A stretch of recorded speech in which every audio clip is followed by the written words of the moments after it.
Kalian yang selama ini menyembah sejarah besar AC Milan dan Juventus, mending bangun sekarang. Sepak bola modern tidak peduli dengan lemari trofi kalian yang penuh debu masa lalu. Di pekan ke-38 Serie A musim 2025-2026, takdir memberikan tamparan paling keras. Sebuah klub kecil dari tepi danau yang 7 tahun lalu masih bermain di lumpur Serie D, resmi menendang para raksasa angkuh itu ke kompetisi malam Jumat.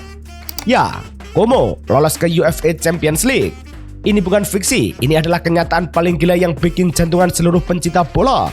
Sebelum laga pamungkas dimulai, mayoritas pengamat berkumis tebal di Italia bertaruh Milan atau AS Roma yang bakal melenggang santai menemani Inter.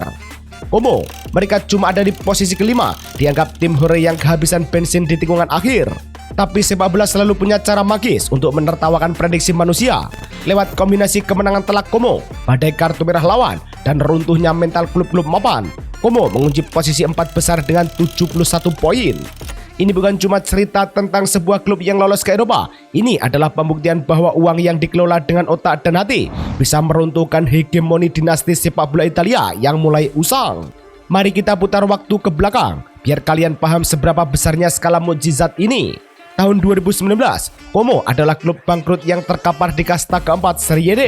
Stadion mereka bobrok, manajemennya berantakan, dan jangankan mimpi ke Eropa, memikirkan besok bisa bayar gaji pemain saja, mereka sudah bersyukur. Di titik nadir itulah, Hartono bersaudara melalui grup Jarum datang membawa bendera investasi dari Indonesia. Mereka tidak membeli klub instan bertabur bintang seperti PSG atau Manchester City. Mereka membeli sejarah yang mati suri, lalu membangunnya dari fondasi paling dasar sampai akhirnya berdiri megah. Hanya butuh waktu sekitar 7 tahun, sebuah durasi yang kalau di Indonesia mungkin baru cukup buat menyelesaikan proyektor yang mangkrak. Tapi bagi manajemen Como, waktu ini dipakai untuk merangkak naik divisi demi divisi hingga menembus panggung tertinggi sepak bola dunia. Musim debut mereka di Serie A pada 2024-2025 kemarin sebenarnya cuma dianggap fase kulonwon atau permisi. Cesc Fabregas bawa tim finish di peringkat ke-10, sangat aman, tanpa beban. Tapi memasuki musim 2025-2026, target mereka berubah total. Mereka tidak mau lagi cuma jadi penggembira yang minta kaos pemain bintang setelah pertandingan. Mereka mau jadi bintangnya itu sendiri. Bagaimana tim yang baru kemarin sore promosi bisa menghancurkan tim mapan?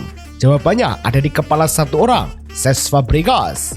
Sepak bola Italia itu sangat identik dengan catenaccio, taktik bertahan rapat, pragmatis yang bikin penonton ngantuk karena yang penting menang 1-0. Tapi Fabregas datang ke Serie A berkata, "Maaf, tradisi kalian sudah basi." Fabregas menerapkan skema full attack dalam formasi 4-2-3-1 yang agresif. Mereka mendominasi penguasaan bola dan menerapkan intensitas high pressing yang ekstrim.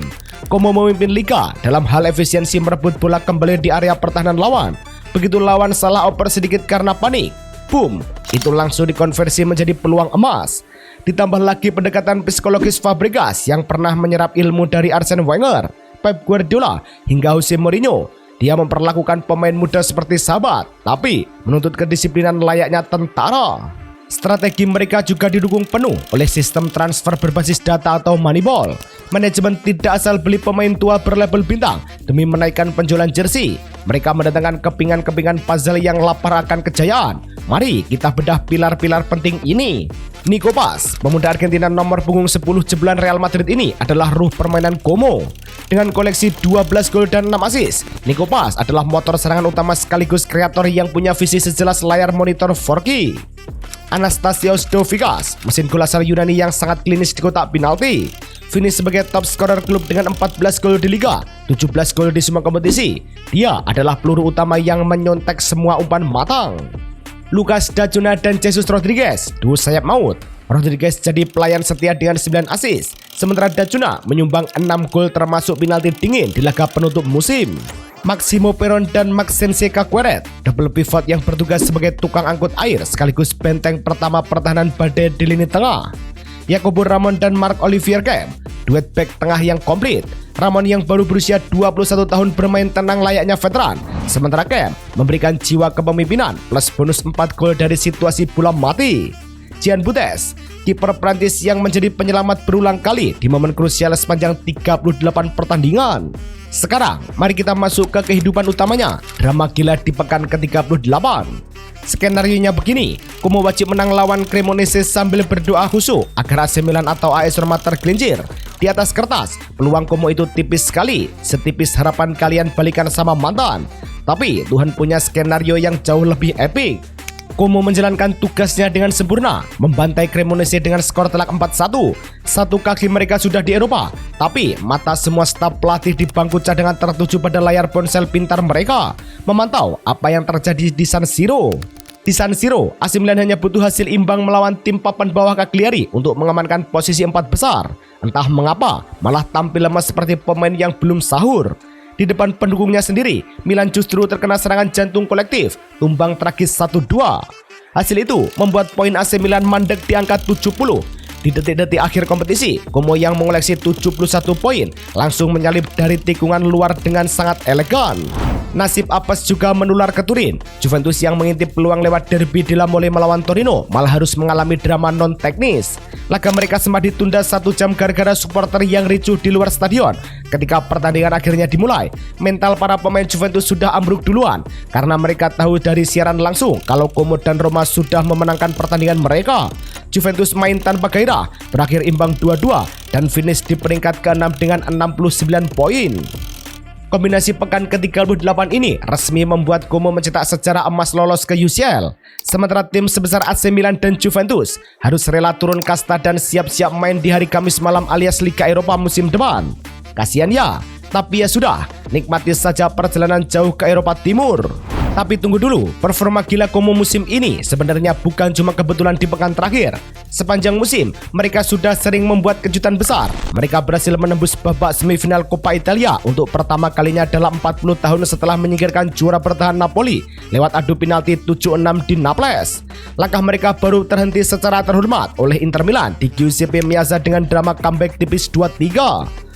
Bahkan di Serie A, mereka sempat mencetak rekor kemenangan terbesar sepanjang sejarah klub saat membantai Torino 6-0 pada Januari 2026 kemarin.